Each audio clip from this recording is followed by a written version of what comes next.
பிரைஸ்லோ. நல்லா இருக்கிறீங்களா? சுகமா?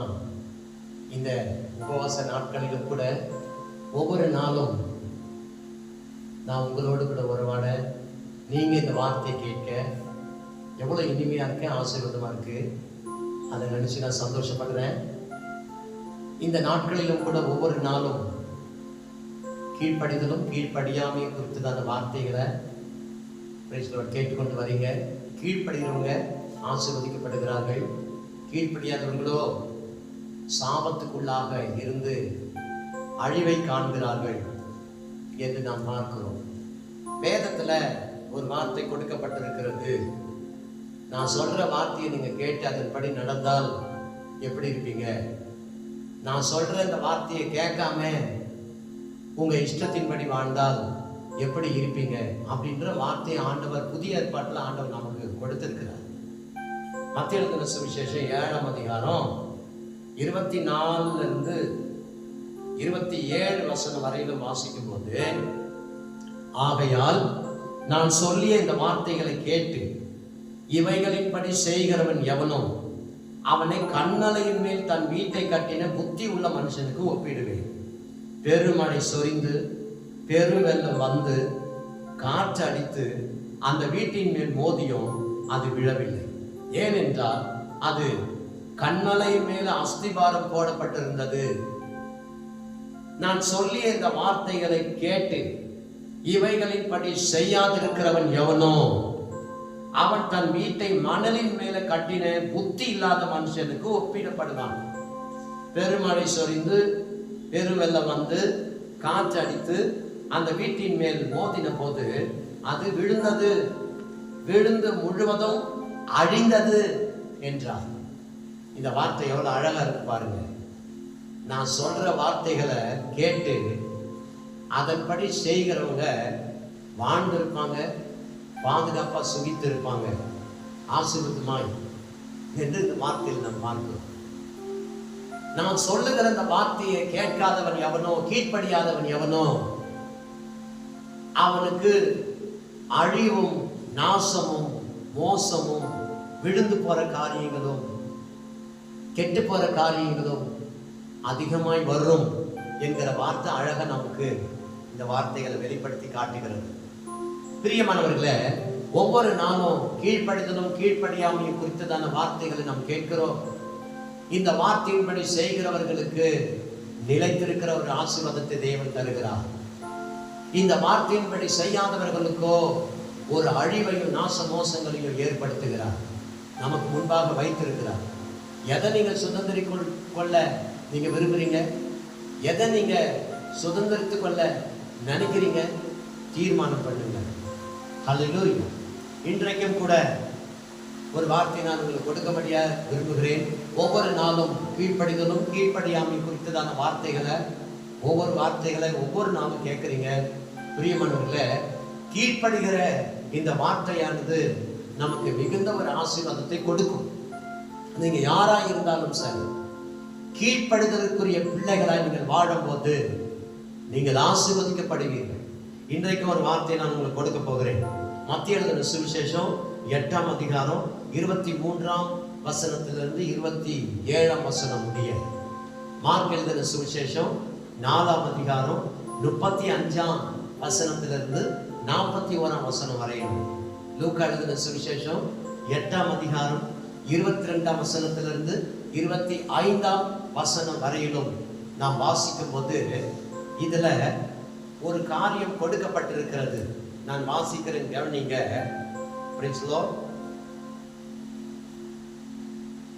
அவர் படவில் ஏறின போது அவருடைய சீஷர்கள் அவருக்கு பின் சென்று ஏறினார்கள்.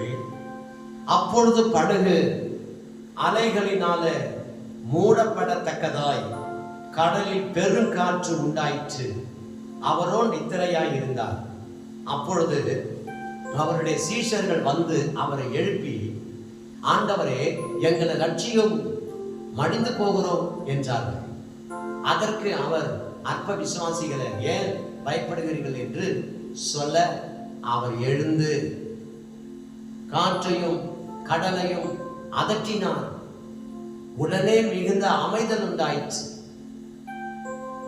அந்த மனிதர்கள் ஆச்சரியப்பட்டு, சீஷர்கள் ஆச்சரியப்பட்டு, இவர் எப்படிப்பட்டவரோ, காற்றும் கடலும் இவருக்கு கீழ்ப்படுகிறதே என்றார்.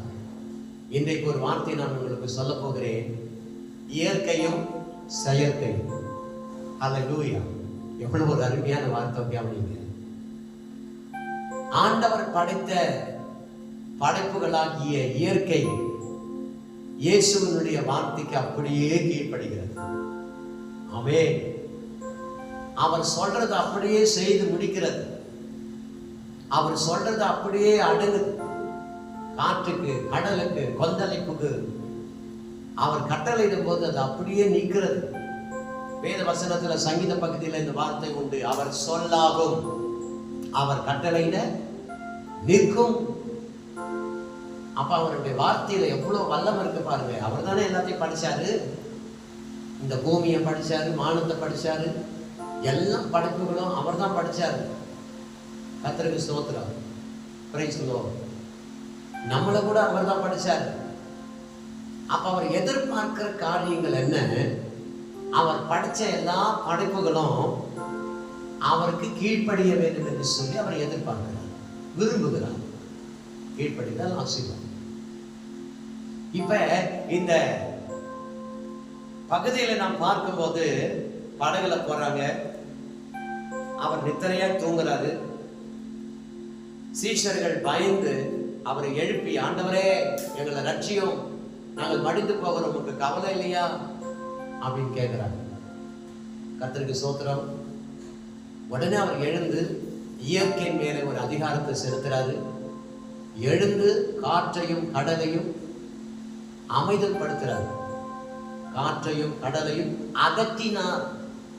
இன்னொரு வேத பகுதியில் வாசிக்கிறோம், அவர் எழுந்து காற்றையும் கடலையும் பார்த்து அமைதலாயிரு, எறையாதே என்று சொன்னார். அந்த வார்த்தையை கேட்டு அப்படியே இயற்கை சூழ்நிலையானது அப்படியே அடங்கினது. சொல்லுவோமா? ஹல்லேலூயா! கர்த்தருடைய பரிசுத்த நாமம் கிறிஸ்து.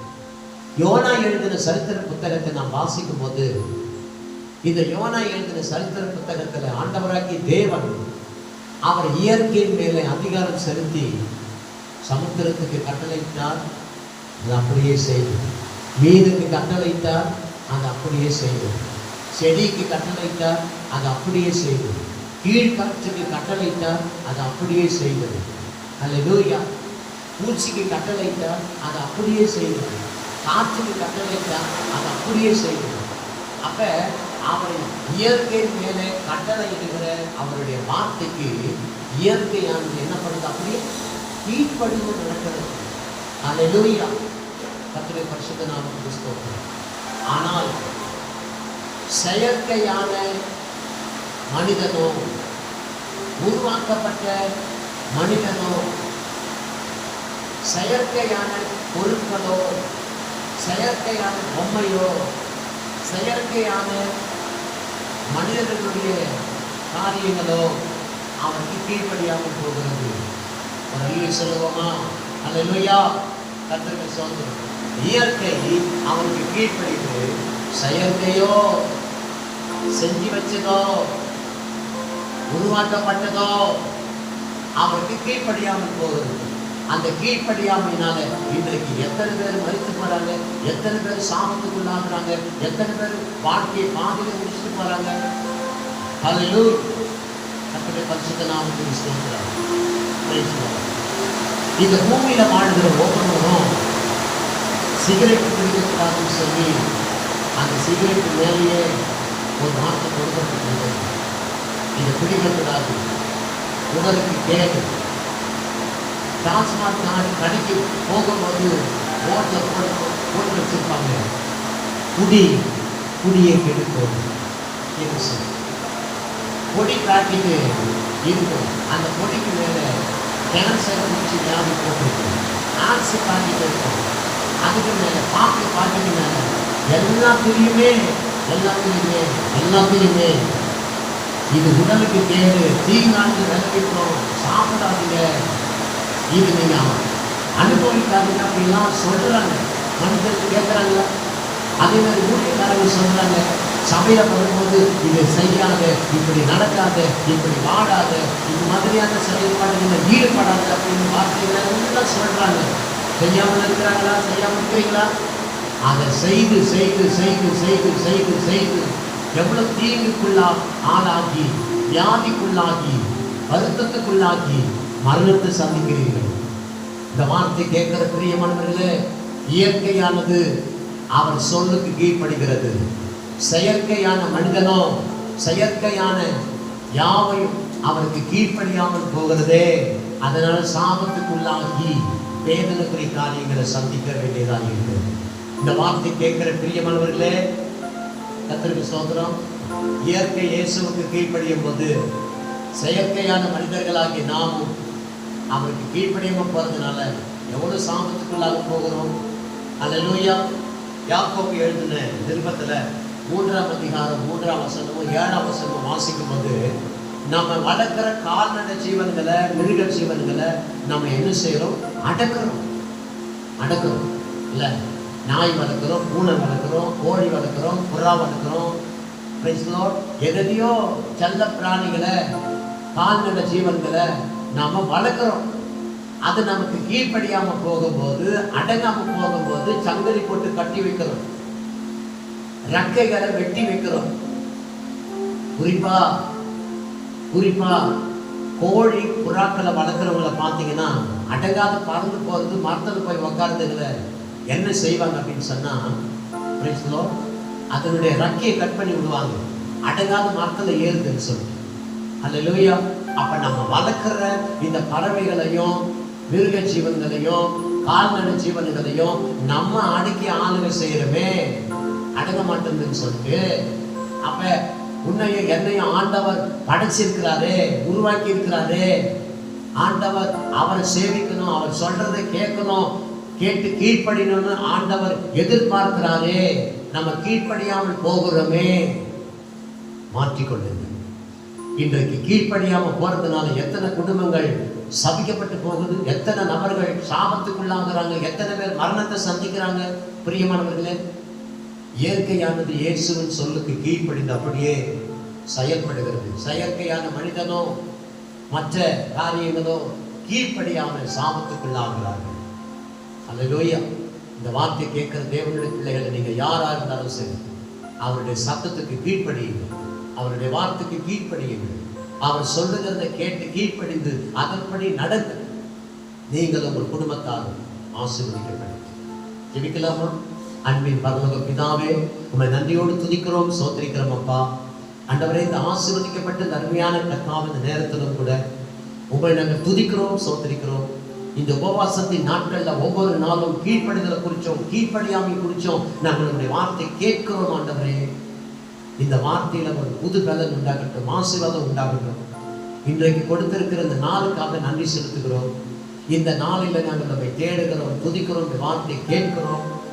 கேட்கிற நாங்கள் அந்த வார்த்தைப்படி நடக்கிறவர்களாய் மாற்றம். ஆண்டவரே, ஆசீர்வதியும். ஆண்டவரே, அற்புதங்களை செய்கிறார். உங்களுடைய நாம் ஒன்று மகிமைப்படுத்திக் கொள்ளபடியா சொல்லிக்கிறோம். ஆசீர்வதித்து அற்புதமான காரியங்களை செய்யும்.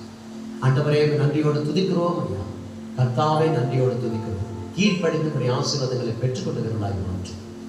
இயற்கை உமக்கு கீழ்ப்படிந்து அடங்குகிறது போல செயற்கையும் உமக்கு கீழ்ப்படிந்து அடங்கி உங்களுடைய ஆசீர்வாதங்களை பெற்றுக்கொண்டு வாழ கர்த்தர் கிருபை தருகிறார். ஆண்டவரே, கர்த்தாவே, கீழ்ப்படியாமல் போய் குடும்பத்துக்கு அவமானத்தையும், பெற்றோருக்கு அவமானத்தையும், மனைவிக்கு அவமானத்தையும், புருஷனுக்கு அவமானத்தையும், சபைக்கு அவமானத்தையும் ஒடுக்கிறவர்களை, கீழ்ப்படியாம நடந்து கொண்டிருக்கிறவர்களை நீர் மாற்றி ரட்சித்து ஆண்டவரே கீழ்ப்படுகிற ஆவியை தந்து ஒவ்வொருவரும் உங்களுக்கு பிரியமாய் வாழ கர்த்தர் கிருபை தார். கீழ்ப்படிதனால ஆசீர்வாதம், கீழ்ப்படியாமல் போனால் சாபம். இந்த வார்த்தையின்படி செய்தால் அசைக்கப்படாத இருக்கிற வாழ்க்கை. நான் சொல்லி இந்த வார்த்தையின்படி செய்யாதிருக்கிறவனோ இடிந்து போவான், அழிந்து போவான் என்று சொல்லியிருக்கிறீர்கள். தாங்களே உங்களுடைய வார்த்தையின்படி செய்து நாங்கள் ஆசீர்வாதமாய் இருக்க கர்த்தர் கிருபை தார். உங்களுடைய கீழ்ப்படிதல் நாவியை தந்து உமக்காக நாங்கள் சாட்சியா வாழ கர்த்தர் கிருபை தார். இயேசுவின் நாமத்தில் பிதாவே, ஆமென், ஆமென். God bless you. கர்த்தர் உங்கள் நிறைய ஆசீர்வதிப்பார். கீழ்ப்படியுங்கள், ஆசீர்வதிக்கப்படுவீர்கள். God bless you. God bless you.